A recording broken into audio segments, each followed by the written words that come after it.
المؤمن نحمده ونصلي على رسوله الكريم اما بعد فاعوذ بالله من الشیطان الرجیم بسم اللہ الرحمن الرحیم رب اشرح لي صدری ويسر لي امری واحلل عقدۃ من لسانی یفقہوا قولی۔ ناظرین، پروگرام اللہ کے خوبصورت نام کے ساتھ آپ کی خدمت میں حاضر ہیں۔ آج ہم انشاءاللہ اللہ سبحانہ وتعالیٰ کے نام المؤمن کے بارے میں بات کریں گے۔ المؤمن، امن دینے والا۔ اس سے مراد وہ ذات ہے جس نے لوگوں کو امن دیا کہ وہ اپنی مخلوق میں سے کسی ایک پر بھی ظلم نہیں کرے گا۔ جو بھی اس پر ایمان لے آئے گا اس کو وہ اپنے عذاب سے امن میں رکھے گا، اور ہر ایک کو وہی دے گا جس کا وہ مستحق ہوگا۔ ارشاد باری تعالیٰ ہے، ان اللہ لا یظلم مثقال ذرۃ وان تک حسنۃ یضاعفها ویؤت من لدنہ اجرا عظیما۔ بے شک اللہ تعالیٰ ایک ذرے کے برابر بھی ظلم نہیں کرتا، ذرے کے برابر، اور اگر ایک نیکی ہوگی تو اسے دگنا کرے گا، یہ اس کی رحمت ہے، اور اپنے پاس سے بہت بڑا اجر عطا کرے گا۔ یعنی وہ ایک ذرے کو پہاڑ بنا سکتا ہے، اتنا زیادہ اس اجر کو ملٹی پلائی کر سکتا ہے، لیکن یہ نہیں ہو سکتا کہ اس ذرے کو کم کر دے، جو کسی کا حق بنتا ہے وہ اس کو نہ دے۔ ایک اور جگہ پر فرمایا، وَوُضِعَ الْكِتَابُ فَتَرَى الْمُجْرِمِينَ مُشْفِقِينَ مِمَّا فِيهِ وَيَقُولُونَ يَا وَيْلَتَنَا مَا لِهَذَا الْكِتَابِ لَا يُغَادِرُ صَغِيرَةً وَلَا كَبِيرَةً إِلَّا أَحْصَاهَا وَوَجَدُوا مَا عَمِلُوا حَاضِرًا وَلَا يَظْلِمُ رَبُّكَ أَحَدًا۔ اور کتاب رکھ دی جائے گی، یعنی کتاب اعمال، پس تو مجرموں کو دیکھے گا کہ وہ اس سے ڈر رہے ہوں گے، کیونکہ اس میں ان کے تمام اعمال لکھے ہوئے ہوں گے، جو کچھ اس میں ہوگا اس کے کانٹینٹ کی وجہ سے، اور کہیں گے ہائے ہماری بربادی، اس کتاب کو کیا ہے، نہ اس نے کوئی چھوٹی بات چھوڑی اور نہ کوئی بڑی بات چھوڑی، مگر اس نے اسے لکھ رکھا ہے، اور انہوں نے جو کچھ کیا وہ اسے موجود پائیں گے۔ وَوَجَدُوا مَا عَمِلُوا حَاضِرًا وَلَا يَظْلِمُ رَبُّكَ أَحَدًا، اور تیرا رب کسی ایک پر بھی ظلم نہ کرے گا۔ تو یہ اللہ سبحانہ وتعالیٰ کا وعدہ ہے، اور اس سے عدل ہی کی توقع ہے، اور اس پر ہمارا اعتماد اور بھروسہ ہے۔ اسی لیے جو لوگ ایمان لے آئیں، اس کے اطاعت گزار ہو جائیں، اس کے فرما بردار ہو جائیں، انہیں اس بات پر یقین رکھنا چاہیے کہ وہ انشاءاللہ ان کو اپنے امن میں رکھے گا۔ رسول اللہ صلی اللہ علیہ وسلم نے فرمایا، قیامت کے دن اللہ تعالیٰ ساری مخلوق کے سامنے ایک امتی کو باہر نکالے گا، اور اس کے سامنے 99 رجسٹر کھولے گا، جن میں سے ہر رجسٹر تا حد نگاہ پھیلا ہوا ہوگا، اور اللہ تعالیٰ اس سے پوچھے گا، کیا تو ان میں سے کسی کا انکار کرتا ہے؟ کیا کرام کاتبین نے تجھ پر کوئی ظلم کیا ہے؟ وہ کہے گا نہیں ہے پروردگار۔ اللہ تعالیٰ فرمائے گا، کیا تمہارے پاس کوئی عذر ہے؟ تو وہ آدمی مبہوت ہو کر کہے گا کہ نہیں۔ اللہ تعالیٰ فرمائے گا، کیوں نہیں؟ ہمارے پاس تیری ایک نیکی ہے، آج تجھ پر کوئی ظلم نہیں کیا جائے گا۔ چنانچہ کاغذ کا ایک ٹکڑا نکالا جائے گا جس پر لکھا ہوگا کہ میں اس بات کی گواہی دیتا ہوں کہ اللہ کے سوا کوئی معبود نہیں، اور یہ کہ محمد صلی اللہ علیہ وسلم اللہ کے بندے اور اس کے رسول ہیں۔ اللہ تعالیٰ فرمائے گا، اسے میزان عمل کے پاس حاضر کرو۔ وہ عرض کرے گا، پروردگار، کاغذ کے اس پرزے کا اتنے بڑے رجسٹروں کے ساتھ کیا مقابلہ؟ اس سے کہا جائے گا، آج تجھ پر کوئی ظلم نہ ہوگا۔ چنانچہ رجسٹروں کو ایک پلڑے میں رکھا جائے گا، اور ان کا پلڑا اوپر ہو جائے گا، اور دوسرے پرزے کا یعنی کاغذ کا پرزہ دوسرے پلڑے میں رکھا جائے گا، اور وہ جھک جائے گا، کیونکہ اللہ کا نام ان سب سے زیادہ بھاری ہے۔ تو اس حدیث سے بھی یہ پتہ چلتا ہے کہ اگر کسی کے پاس ایک نیکی بھی ہوگی تو اللہ سبحانہ وتعالیٰ اس کو بھی ضائع نہیں کریں گے، اور اس کی وجہ سے اس کو امن عطا کریں گے۔ تب سوال یہ پیدا ہوتا ہے کہ اللہ سبحانہ وتعالیٰ کس کس کو امن دیں گے؟ ایک تو ان جنرل جو بھی اس پر ایمان لائے گا، لیکن اور وہ کون سی خاص باتیں ہیں کہ جو انسان کے لیے امن کا باعث ہوں گی؟ سب سے پہلے یہ کہ اللہ تعالیٰ اپنے دوستوں کو، اہل ایمان کو امن عطا فرمائے گا۔ ارشاد باری تعالیٰ ہے سورۃ یونس میں، الا ان اولیاء اللہ لا خوف علیہم ولا هم یحزنون، سنو، خبردار رہو، بے شک اللہ کے دوست، ان پر نہ کوئی خوف ہوگا اور نہ وہ غمگین ہوں گے۔ کون ہیں وہ؟ الذین آمنوا وکانوا یتقون، یہ وہ لوگ ہیں جو ایمان لائے اور وہ جو اللہ سے ڈرتے ہیں۔ یعنی جس شخص کے اندر اللہ کا ڈر ہوگا اور اس ڈر کے ساتھ وہ یہ زندگی بسر کرے گا اور اپنی ساری زندگی اللہ تعالیٰ کو راضی کرنے کی کوشش کرتا رہے گا، قیامت کے دن وہ اس گھبراہٹ سے محفوظ رہے گا۔ اس پر نہ ماضی کے حالات کا کوئی غم ہوگا کہ اس نے اپنی زندگی صحیح طور پر نہیں گزاری، اور نہ آئندہ کے انجام کے بارے میں وہ فکر مند ہوگا۔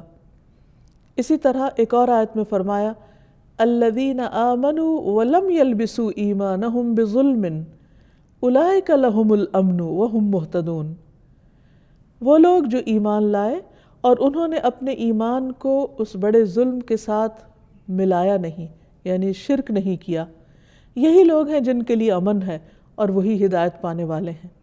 یعنی اگر کوئی بھی انسان یہ چاہتا ہے کہ اپنے انجام میں پرامن رہے تو اس کے لیے ضروری ہے کہ وہ ہر طرح کا شرک چھوڑ دے، کیونکہ قرآن مجید میں آتا ہے ان الشرک لظلم عظیم، کہ شرک بہت بڑا ظلم ہے، وہ اللہ سبحانہ وتعالیٰ کے حق میں کمی کرنا ہے۔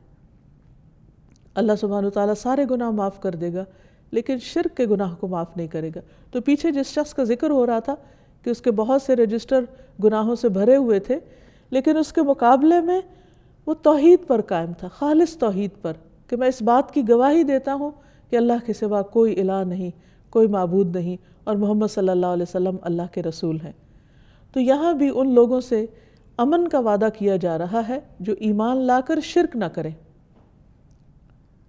شرک میں اللہ سبحانہ وتعالیٰ کی ذات، اس کی صفات، اس کے حقوق، اس کے اختیارات، کسی بھی چیز میں شرک کرنا اللہ تعالیٰ کو پسند نہیں۔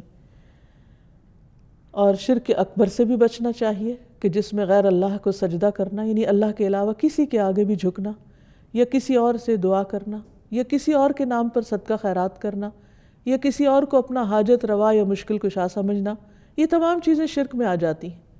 اسی طرح ریاکاری، دکھاوے کو، شو آف کرنے کو بھی شرک قرار دیا گیا، کیونکہ اس میں انسان اللہ سبحانہ وتعالیٰ کی خوشنودی نہیں بلکہ بندوں کی خوشنودی کے لیے نیک عمل کر رہا ہوتا ہے، جو بظاہر یہ سمجھتا ہے کہ وہ اللہ تعالیٰ کو خوش کرا، لیکن اس کے دل کے اندر ایک چور ہوتا ہے۔ اس وجہ سے اللہ سبحانہ وتعالیٰ چونکہ سینوں کے راز تک جانتا ہے، تو یہ چیز بھی اس کو سخت ناپسند ہے کہ کوئی شخص بظاہر اللہ کے نام کی نماز پڑھے یا قربانی کرے، لیکن اس کے دل میں یہ ہو کہ لوگ اس کو نیک سمجھیں، تو اس سے بھی بچنا چاہیے۔ دنیا میں بھی اللہ سبحانہ وتعالیٰ اپنے اولیاء کی، اپنے نیک بندوں کی، اپنے انبیاء کی مدد کرتا ہے۔ قرآن پاک میں آتا ہے کہ ہم اپنے پیغمبروں کی ضرور مدد کریں گے، اِنَّا لَنَنْصُرُ رُسُلَنَا وَالَّذِينَ آمَنُوا، ہم یقیناً مدد کریں گے اپنے بھیجے ہوں کی، یعنی رسولوں کی، اور وہ لوگ جو ایمان لائے۔ اور ہم دیکھتے ہیں کہ کس طرح اللہ سبحانہ وتعالیٰ نے نبی صلی اللہ علیہ وسلم کی ہجرت کے موقع پر، جب آپ غار ثور میں انتہائی خوف کے عالم میں تھے، کیسے آپ کی مدد کی۔ قرآن مجید میں آتا ہے کہ اِلَّا تَنْصُرُوهُ فَقَدْ نَصَرَهُ اللَّهُ، اگر تم اس کی مدد نہیں کرو گے تو اللہ تعالیٰ نے اس کی مدد کی تھی۔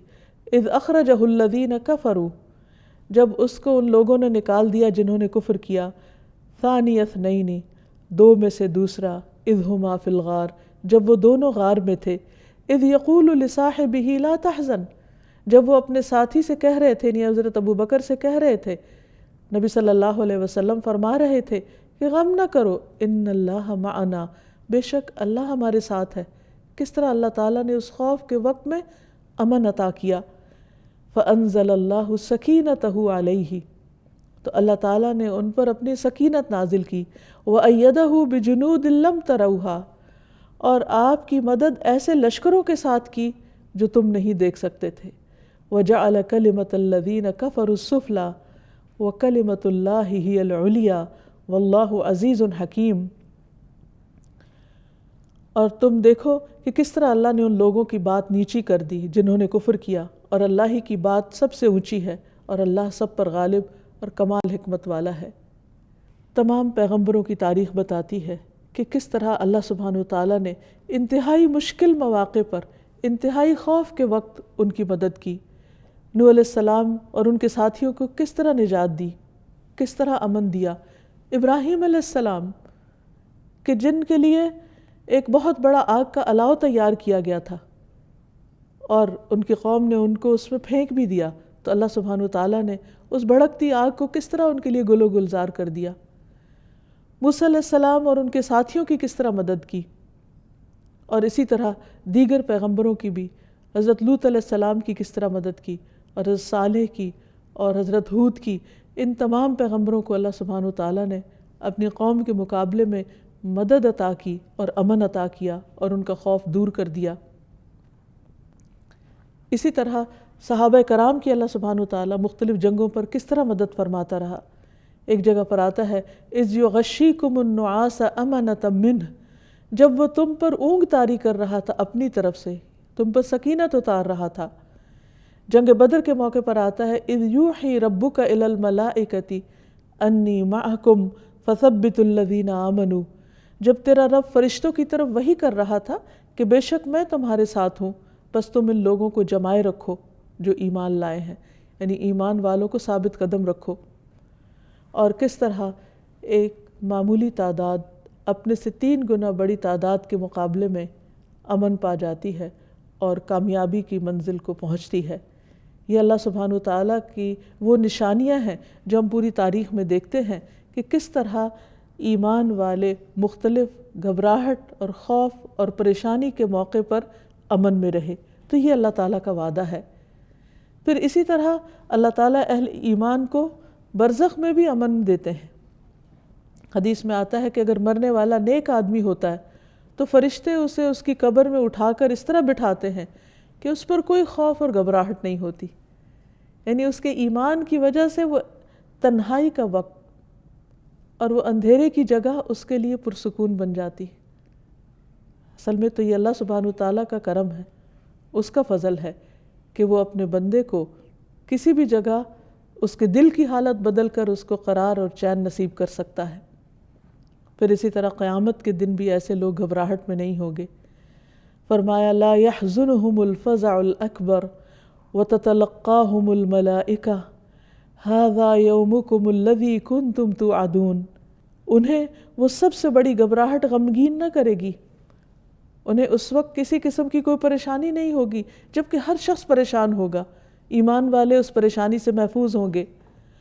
انہیں آگے سے لینے کے لیے فرشتے آئیں گے، یعنی ان کی مدد کے لیے، اور کہیں گے یہ ہے تمہارا وہ دن جس کا تم وعدہ دیے جاتے تھے۔ اسی طرح اللہ کی خاطر محبت کرنے والوں کو اس دن اللہ سبحانہ وتعالیٰ اپنے عرش کے سائے تلے جگہ عطا کریں گے اور وہ انتہائی امن میں ہوں گے۔ نبی صلی اللہ علیہ وسلم نے فرمایا اللہ کے کچھ بندے، کچھ لوگ ایسے بھی ہوں گے جو نہ نبی ہوں گے نہ شہید ہوں گے، مگر قیامت کے دن اللہ کے ہاں بلند مرتبے پائیں گے، اتنے کہ انبیاء اور شہداء بھی ان پر رشک کریں گے۔ صحابہ نے عرض کیا اے اللہ کے رسول صلی اللہ علیہ وسلم، آپ ہمیں بتائیے کہ وہ کون لوگ ہوں گے، یعنی اتنے خوش قسمت کہ جن پر انبیاء بھی رشک کریں۔ آپ نے فرمایا یہ وہ لوگ ہوں گے جو آپس میں اللہ کی کتاب یا اللہ سے محبت کی بنا پر محبت کرتے تھے، یعنی ان کی باہم محبت اور ان کا تعلق اللہ کی کتاب کی وجہ سے تھا یا اللہ کی ذات کی وجہ سے، حالانکہ ان کا آپس میں نہ کوئی رشتہ تھا نہ مالی لین دین تھا۔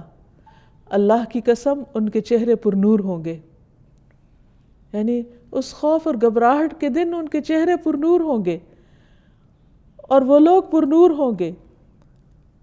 جب لوگ خوف زدہ ہو رہے ہوں گے تو انہیں کوئی خوف نہیں ہوگا، جب لوگ غمگین ہوں گے، غم کے گھونٹ پی رہے ہوں گے، پریشان ہو رہے ہوں گے، اس وقت انہیں کوئی غم اور پریشانی نہ ہوگی۔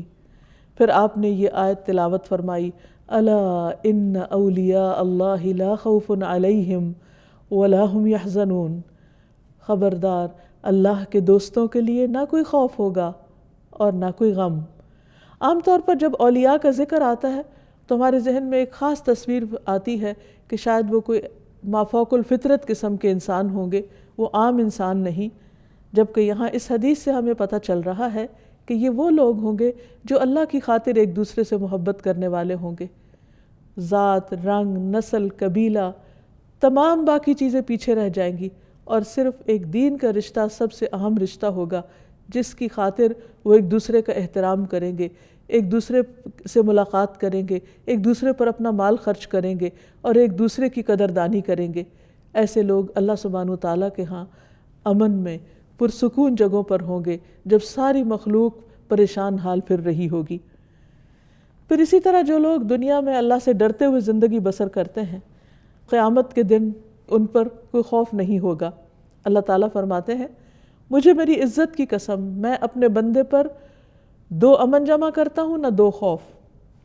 اگر میرا بندہ دنیا میں مجھ سے امن میں رہا، یعنی اسے ڈر نہ لگا کوئی، تو میں اسے بندوں کے حشر والے دن خوف دلاؤں گا۔ یعنی آج اگر کوئی پرواہ نہیں کرتا کہ اللہ تعالیٰ مجھ سے ناراض ہے یا راضی ہے، اور وہ اللہ تعالیٰ کو بھلا کر اور اس سے غافل ہو کر اپنی زندگی گزار رہا ہے، آج کی یہ غفلت کل کی پریشانی کا سبب ہوگی۔ لیکن اس کے برعکس اللہ تعالیٰ فرماتے ہیں کہ جو دنیا میں مجھ سے ڈر گیا، جیسے سورۃ الرحمن میں آتا ہے کہ جو رب کے سامنے کھڑے ہونے سے ڈر گیا، اس کے لیے 2 باغ ہیں کہ میں اللہ تعالیٰ کو کیسے فیس کروں گا۔ یعنی جب بھی اس کے سامنے کوئی نفس کی خواہش آتی ہے، کوئی ٹیمپٹیشن ہوتی ہے، تو وہ اللہ سے ڈر جاتا ہے، اور یہ ڈر اس کو غلط کام کرنے سے روک دیتا ہے۔ تو ایسے لوگ جو دنیا میں اللہ سے ڈرتے ہیں، کل قیامت کے دن ڈر سے محفوظ رہیں گے اور پورے امن میں ہوں گے۔ تو فرمایا کہ لوگوں کے جمع ہونے کے دن میں اس بندے کو امن عطا کروں گا۔ پھر اسی طرح اللہ تعالیٰ کی رحمت کی امید رکھنے والے، ان کو بھی اللہ سبحانہ وتعالیٰ امن میں جگہ دیں گے۔ نبی صلی اللہ علیہ وسلم ایک نوجوان کے پاس گئے جو فوت ہو رہا تھا۔ آپ نے فرمایا، تمہارا کیا حال ہے؟ وہ بولا، یا رسول اللہ، میں اللہ سے مغفرت کی امید بھی رکھتا ہوں لیکن اپنے گناہوں سے بھی ڈرتا ہوں۔ آپ نے فرمایا، 2 باتیں اس وقت میں جس بندے کے دل میں جمع ہو جائیں گی، یعنی امید اور ڈر، تو اللہ تعالیٰ اس کو وہ دے گا جس کی اس کو امید ہوگی، اور جس سے وہ ڈر رہا ہے اس سے اس کو امن دے دے گا۔ تو گویا جو شخص دنیا میں اللہ کا تقوی کرتے ہوئے، اللہ سے ڈرتے ہوئے گناہوں کو چھوڑ دے گا اور اللہ کو یاد کرتے ہوئے زندگی بسر کرے گا، اللہ سبحانہ وتعالیٰ قیامت کے دن اس کو امن عطا کرے گا۔ اسی طرح وہ لوگ جو اللہ کے راستے میں اپنا مال خرچ کرتے ہیں، اللہ تعالیٰ ان کو بھی امن عطا کرے گا۔ سورۃ البقرہ میں اللہ تعالیٰ فرماتے ہیں، الذین ينفقون اموالهم باللیل والنہار سرا وعلانیۃ فلہم اجرہم عند ربہم ولا خوف علیہم ولا ہم یحزنون۔ وہ لوگ جو اپنے مال رات اور دن، چھپے اور کھلے خرچ کرتے رہتے ہیں، یعنی نیکی اور بھلائی کے کاموں میں، ان کے لیے ان کا اجر ان کے رب کے پاس ہے، اور نہ وہ خوف زدہ ہوں گے اور نہ غمگین ہوں گے۔ المؤمن کا ایک اور معنی بھی کیا جاتا ہے، اور وہ ہے مظلوم کو ظالم سے پناہ دینے والا۔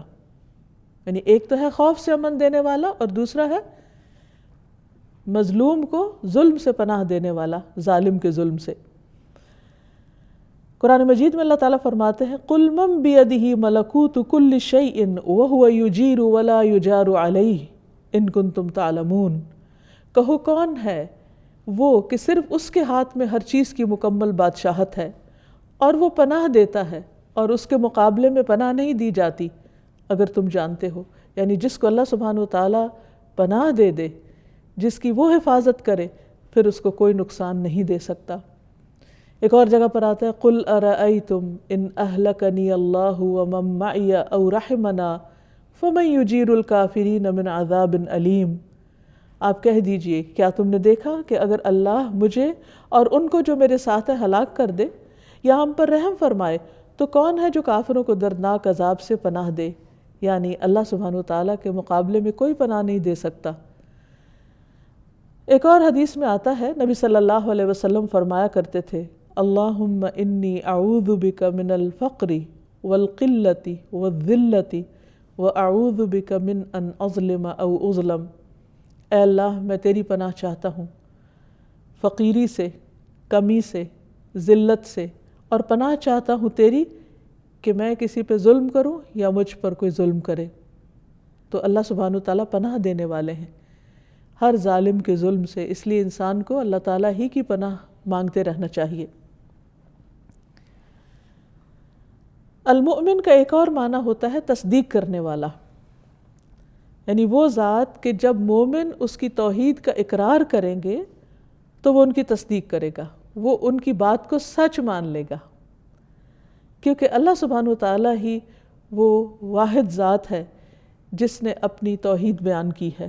شہد اللہ انہ لا الہ الا ہو والملائکۃ واولو العلم قائما بالقسط لا الہ الا هو العزیز الحکیم ان الدین عند اللہ الاسلام۔ اللہ نے گواہی دی ہے کہ بے شک حقیقت یہ ہے کہ اس کے سوا کوئی معبود نہیں، اور فرشتوں نے اور علم والوں نے بھی، اس حال میں کہ وہ انصاف پر قائم ہے، اس کے سوا کوئی معبود نہیں، سب پر غالب ہے، کمال حکمت والا ہے، بے شک دین اللہ کے نزدیک اسلام ہی ہے۔ تو اس سے یہ پتہ چلتا ہے کہ اللہ سبحانہ وتعالیٰ نے نمبر 1 توحید کا اعلان کیا اور دوسری طرف دین اسلام کو پسند فرمایا، اور ہمیں ملت ابراہیم کی پیروی کا حکم بھی دیا۔ یعنی جو لوگ اللہ سبحانہ وتعالیٰ کی توحید کا اقرار کریں گے، اللہ سبحانہ وتعالیٰ ان کی اس بات کی تصدیق فرمائیں گے اور ان کو نجات عطا فرمائیں گے۔ قرآن مجید میں آتا ہے ثم صدقناہم الوعد فانجیناہم ومن نشاء واہلکنا المسرفین۔ پھر ہم نے ان سے وعدہ سچا کر دیا، یعنی جو توحید پر قائم ہوئے ہم نے ان سے اپنا وعدہ پورا کیا اور ان کو نجات دی، اور جس کو ہم چاہتے تھے، اور ہم نے حد سے بڑھنے والوں کو ہلاک کر دیا۔ اسی طرح ہمیں ایک حدیث سے بھی پتہ چلتا ہے کہ کس طرح اللہ اپنے بندے کے اپنے بارے میں گمان کو سچا کر دیتا ہے۔ نبی صلی اللہ علیہ وسلم نے فرمایا، اللہ تعالیٰ فرماتے ہیں، یعنی حدیث قدسی ہے کہ میں اپنے بندے کے گمان کے ساتھ ہوں جو وہ میرے متعلق رکھتا ہے، اور میں اس کے ساتھ ہوں جب وہ مجھے یاد کرتا ہے۔ یعنی جب انسان اللہ کا ذکر کر رہا ہوتا ہے تو اسے اللہ کی تائید حاصل ہوتی ہے، امن حاصل ہوتا ہے۔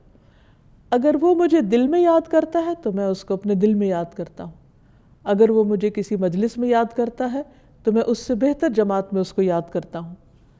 اگر وہ مجھ سے ایک بالشت قریب ہوتا ہے تو میں 1 گز اس کے قریب ہوتا ہوں، اور اگر وہ 1 گز قریب ہوتا ہے تو میں اس سے دونوں ہاتھوں کے پھیلاؤ کے برابر اس کے قریب ہوتا ہوں، یعنی اور زیادہ اس کے آگے اس کی طرف بڑھ جاتا ہوں، اور اگر وہ میری طرف چل کر آتا ہے تو میں اس کی طرف دوڑ کر آتا ہوں۔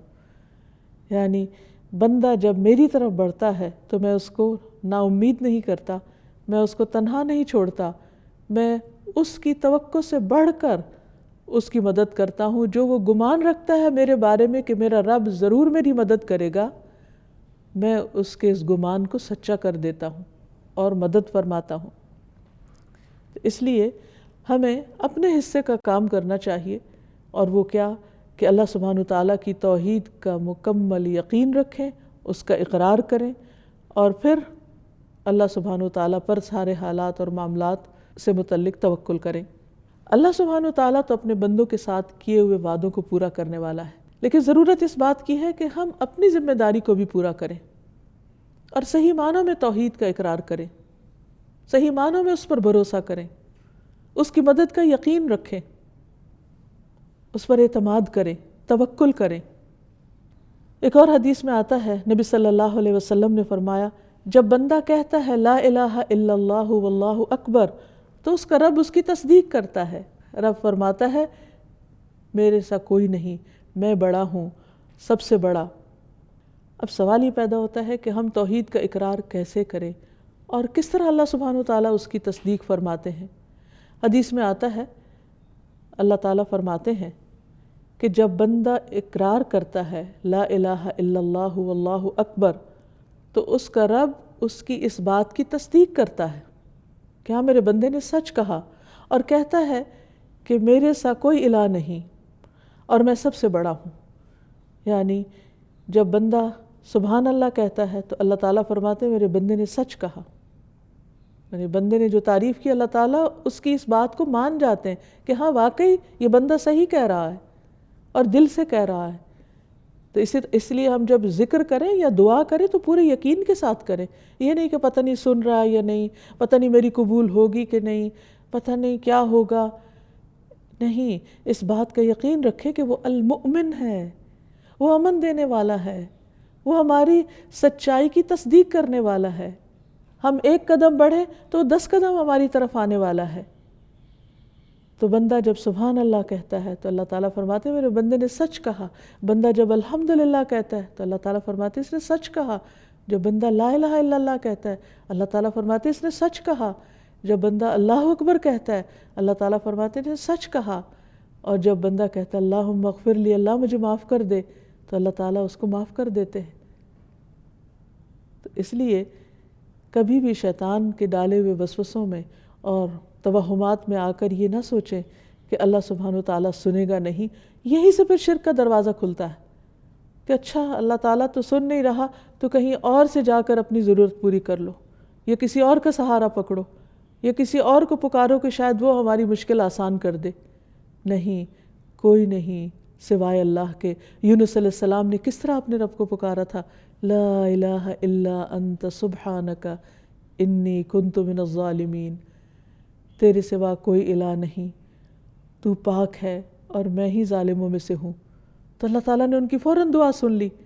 سوچئے کہاں سمندر کی گہرائیاں اور اندھیرے اور پانی کا پریشر، اور اس کے اندر اتنی بڑی مچھلی اور اس مچھلی کے اندر اندھیروں پر اندھیرے، اور وہاں اللہ سبحانہ وتعالیٰ سن رہا ہے کیونکہ انہوں نے پورے یقین سے پکارا تھا.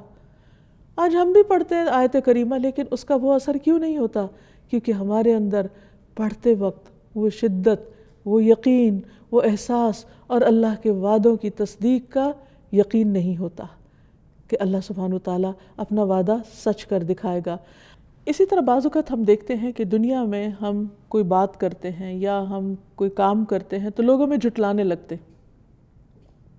وہ وقت بہت پریشانی کا وقت ہوتا ہے جب لوگ آپ پر جھوٹے الزامات لگاتے ہیں، یا لوگ آپ کی بات کا انکار کر دیتے ہیں، یا لوگ آپ کے اوپر شک کرتے ہیں. ایسے میں ایک بندہ مومن کا امتحان ضرور ہوتا ہے، لیکن اس وقت اس کو ثابت قدم رہ کر جو اچھا کام وہ کر رہا ہے وہ کرتے رہنا چاہیے، اور لوگوں کی باتوں کی پرواہ نہیں کرنی چاہیے. کیونکہ بعض اوقات آپ بہت بڑی سچائی سے کام لیتے ہیں، بہترین کام کرتے ہیں، لیکن اس کے باوجود آپ پر شک کیا جاتا ہے، اعتماد نہیں کیا جاتا. ایسے میں انسان کے لیے صرف ایک ہی راستہ ہے، اور وہ ہے اللہ سبحانہ وتعالیٰ کی جناب کا، اس کی بارگاہ کا، کہ وہ ہر حال میں اس کو اس وقت پکارے اور اس بات کا یقین رکھے کہ اللہ کی مدد ضرور آئے گی. اس وقت بھی جب لوگ جھٹلا دیں، آپ کی سچائی کو جھٹلا دیں، آپ کی امانت کے اوپر شک کریں اور آپ کو جھوٹا قرار دیں، لیکن انسان کو اس وقت اپنے اندر جھانک کر دیکھنا چاہیے کہ اگر وہ سچا ہے تو اللہ کی مدد ضرور آئے گی اور اللہ سبحانہ وتعالیٰ اس کی سچائی کو ثابت کر دیں گے. جیسے ایک جنگ کے موقع پر جب حضرت زید بن ارقم رضی اللہ تعالیٰ عنہ نے نبی صلی اللہ علیہ وسلم کو ایک بات پہنچائی جو انہوں نے کچھ منافقین سے سنی تھی، تو اس پر کچھ لوگوں نے ان پر شک کیا کہ شاید انہوں نے صحیح بات نہیں پہنچائی، لیکن بعد میں حقیقت کھل گئی اور نبی صلی اللہ علیہ وسلم نے خود ان کی تصدیق فرمائی کہ اس بچے نے درست بات کی. اسی طرح اللہ سبحانہ وتعالیٰ نے اپنے نبی کی بھی تصدیق کی. یہ تو بہت سارے مواقع ہیں لیکن خاص طور پر ایک موقع کا ذکر کریں گے کہ غزوہ خیبر کے موقع پر نبی صلی اللہ علیہ وسلم نے دیکھا کہ ایک شخص جس کے بارے میں آپ نے فرمایا کہ یہ جہنمی ہے، تو وہ بہت بہادری سے جنگ میں حصہ لے رہا تھا اور اس کو بہت کثرت سے زخم بھی آئے. اس میں قریب تھا کہ لوگ شک میں پڑ جاتے کہ اسی دوران جب کہ ابھی وہ مرا نہیں تھا تو اس نے اپنے ہاتھ سے ایک تیر ترکش سے نکالا اور خودکشی کر لی. تو اس سے پہلے جو لوگ یہ کہہ رہے تھے کہ نبی صلی اللہ علیہ وسلم نے اس کے بارے میں پیشن گوئی کی تھی کہ یہ شخص جہنمی ہے اور ہم دیکھ رہے ہیں کہ وہ بہت بہادری سے لڑ رہا ہے، تو یہ کیسے؟ لیکن جب اس کا انجام دیکھا جو چند ہی لمحوں میں سامنے آ گیا تو ان کو یقین ہو گیا کہ جو کچھ آپ صلی اللہ علیہ وسلم نے فرمایا تھا وہ بالکل درست تھا. اس شخص نے دراصل خودکشی کر لی تھی جس کا یہ انجام اس کے سامنے آیا۔ اسی طرح ہم عام روزمرہ زندگی میں دیکھتے ہیں کہ بعض اوقات کوئی شخص کسی کام کے کرنے کا دعویٰ کر لیتا ہے، یا کسی سے کوئی وعدہ کر لیتا ہے، یا کسی نیک کام کی نیت کر لیتا ہے، لیکن اس کے مطابق اس کے پاس وسائل نہیں ہوتے، اس کے پاس مواقع نہیں ہوتے، لیکن وہ اپنی نیت میں سچا ہوتا ہے، تو اللہ سبحانہ وتعالیٰ غیب کے خزانوں سے اس کی مدد فرما دیتا ہے۔ اس سلسلے میں ایک واقعہ حضرت انس بن نضر کا ملتا ہے کہ کس طرح انہوں نے اپنی بات کو سچ کر دکھایا۔ جنگ بدر میں انہیں شرکت کا موقع نہیں ملا تھا، تو انہوں نے نبی صلی اللہ علیہ وسلم سے عرض کی کہ اللہ کے رسول صلی اللہ علیہ وسلم، اگر آئندہ کوئی موقع آئے گا تو اللہ تعالیٰ آپ کو دکھا دے گا کہ میں کس طرح اپنی دل و جان کے ساتھ حاضر ہوتا ہوں۔ بہرحال وہ جنگ احد میں شریک ہوئے۔ جب مسلمانوں پر اچانک حملہ ہوا تو سب لوگ تتر بتر ہو گئے۔ اس موقع پر حضرت انس بن نضر کو اپنی وہ بات یاد تھی جو انہوں نے نبی صلی اللہ علیہ وسلم سے عہد کیا تھا۔ جب انہوں نے دیکھا کہ مسلمان بھاگتے چلے جا رہے ہیں تو کہنے لگے، یا اللہ، جو انس بن نضر کا مالک ہے، میں ان کی اس حرکت سے بری ذمہ ہوں۔ اور دوسری طرف مشرکین نے جس طرح نبی صلی اللہ علیہ وسلم کو زخمی کیا اور آپ کا دندان مبارک شہید ہو گیا، تو کہنے لگے کہ یا اللہ، میں ان مشرکین کی اس حرکت سے بھی سخت بیزار ہوں۔ اور پھر اس کے بعد حضرت سعد بن معاذ سے ملے، کہنے لگے کہ اے سعد، قسم ہے نظر کے پروردگار کی، جنت مجھے احد کے پرے سے اس کی خوشبو آ رہی ہے۔ اور پھر اس کے بعد وہ آگے بڑھے اور رسول اللہ صلی اللہ علیہ وسلم کا دفاع کرنے لگے۔ ان کا حال یہ تھا کہ مشرکین نے ان کے جسم پر اتنے تیر مارے تھے اور پھر ان کا مسئلہ بھی کر دیا تھا کہ ان کی شکل بھی نہیں پہچانی جاتی تھی، اور ان کی بہن نے ان کی انگلیوں سے ان کو پہچانا تھا۔ ان کے بارے میں قرآن مجید کی پھر یہ آیت نازل ہوئی تھی، رجال صدقوا ما عاہدوا اللہ علیہ، کچھ لوگ ایسے ہیں جنہوں نے اللہ سے کیے ہوئے وعدے کو سچا کر دکھایا، یعنی اللہ سبحانہ وتعالیٰ نے ان کے اس وعدے کی تصدیق کی۔ پھر اسی طرح المؤمن کا ایک اور معنی ہے اپنے وعدوں کو پورا کرنے والا، یعنی اللہ سبحانہ وتعالیٰ جو فرماتا ہے وہ سچ فرماتا ہے اور وہ اپنے وعدے سے پھرتا نہیں۔ اللہ سبحانہ وتعالیٰ نے اہل ایمان سے وعدہ کر رکھا ہے کہ اگر وہ ایمان لا کر نیک عمل کریں گے تو وہ انہیں باغات میں، یعنی جنت کے باغات میں داخل کرے گا۔ والذین آمنوا وعملوا الصالحات سندخلهم جنات تجری من تحتها الانہار خالدین فیہا ابدا وعد اللہ حقا ومن اصدق من اللہ قیلا۔ اور وہ لوگ جو ایمان لائے اور انہوں نے نیک اعمال کیے، ان قریب ہم انہیں ایسے باغوں میں داخل کریں گے جن کے نیچے نہریں بہتی ہیں، ہمیشہ ان میں رہنے والے، ہمیشہ ہمیشہ۔ اللہ کا سچا وعدہ ہے، اور اللہ سے زیادہ بات میں کون سچا ہو سکتا ہے۔ بہت دفعہ ایسا ہوتا ہے کہ جب جنت کی بات کی جاتی ہے تو لوگ ہنس پڑتے ہیں اور اس کو بس ایک خیال سمجھتے ہیں، یہ ایک خیالی دنیا سمجھتے ہیں، اور وہ کہتے ہیں کہ انجوائے کرنے کی چیز تو یہ دنیا ہے، کل کس نے دیکھی۔ اللہ سبحانہ وتعالیٰ نہ صرف یہ کہ آخرت کے وعدے پورے کرے گا، بلکہ دنیا میں بھی اللہ تعالیٰ نے اہل ایمان سے جو وعدے کیے ہیں ان کو بھی پورا فرمائے گا۔ سورۃ النور میں اللہ تعالیٰ فرماتے ہیں، وعد اللہ الذین آمنوا منکم وعملوا الصالحات لیستخلفنہم فی الارض کما استخلف الذین من قبلہم وَلَيُمَكِّنَنَّ لَهُمْ دِينَهُمُ الَّذِي ارْتَضَىٰ لَهُمْ وَلَيُبَدِّلَنَّهُمْ مِنْ بَعْدِ خَوْفِهِمْ أَمْنًا يَعْبُدُونَنِي لَا يُشْرِكُونَ بِي شَيْئًا وَمَنْ كَفَرَ بَعْدَ ذَلِكَ فَأُولَٰئِكَ هُمُ الْفَاسِقُونَ۔ اللہ نے ان لوگوں سے جو تم میں سے ایمان لائے اور انہوں نے نیک اعمال کیے یہ وعدہ کیا ہے کہ وہ انہیں زمین میں ضرور جانشین بنائے گا، جس طرح اس نے ان لوگوں کو جانشین بنایا جو ان سے پہلے تھے، اور ان کے لیے ان کے اس دین کو ضرور اقتدار دے گا، یعنی غلبہ دے گا جسے اس نے ان کے لیے پسند کیا ہے، اور ہر صورت انہیں ان کے خوف کے بعد بدل کر امن دے گا۔ یہ اللہ کا وعدہ ہے کہ جو ایمان لا کر اچھے کام کریں گے، اللہ سبحانہ وتعالیٰ ان کے خوف کو بدل کر انہیں امن عطا کرے گا۔ وہ میری عبادت کریں گے، میرے ساتھ کسی چیز کو شریک نہیں ٹھہرائیں گے، اور جس نے اس کے بعد کفر کیا تو یہی لوگ فاسق ہیں۔ اور اللہ سبحانہ تعالیٰ نے نبی صلی اللہ علیہ وسلم کے ساتھ اور صحابہ کے ساتھ کیا ہوا یہ وعدہ پورا کیا، اور تاریخ اس بات کی گواہ ہے کہ حضرت عمر رضی اللہ تعالیٰ عنہ کے دور میں اس قدر امن ہو گیا تھا، اور یہ وہی عرب تھا کہ جہاں کسی کی عزت محفوظ نہیں تھی، ہر طرف چوریاں اور ڈاکے تھے اور ہر طرف جنگ و جدل تھا۔ کس طرح حضرت عمر رضی اللہ تعالیٰ عنہ کے دور میں جب ایران فتح ہوتا ہے اور اس کا تاج شاہی مدینہ لایا جاتا ہے جو ہیرے جواہرات سے بھرا ہوا ہوتا ہے، اور جب وہ پہنچتا ہے تو اس میں سے ایک ہیرا بھی راستے میں نہیں چرایا جاتا، ایک ہیرا بھی کم نہیں ہوتا۔ یہ کیسا ایمان تھا، یہ کیسی امانت تھی، یہ کیسی صداقت تھی، یہ کیسی رحمت تھی اللہ کی۔ لیکن اللہ سبحانہ تعالیٰ نے نبی صلی اللہ علیہ وسلم کے ذریعے ایسے افراد تیار کرائے کہ جنہوں نے واقعی دنیا میں حقیقی امن کا ایک نمونہ قائم کر کے دکھایا۔ پھر اسی طرح ہم دیکھتے ہیں کہ ام موسیٰ سے اللہ سبحانہ تعالیٰ نے جو وعدہ کیا تھا کہ تم اپنے بچے کو اس وقت سمندر کی لہروں میں ڈال دو، اللہ اس کی حفاظت فرمائے گا، اور کس طرح اللہ تعالیٰ نے وعدہ پورا کیا۔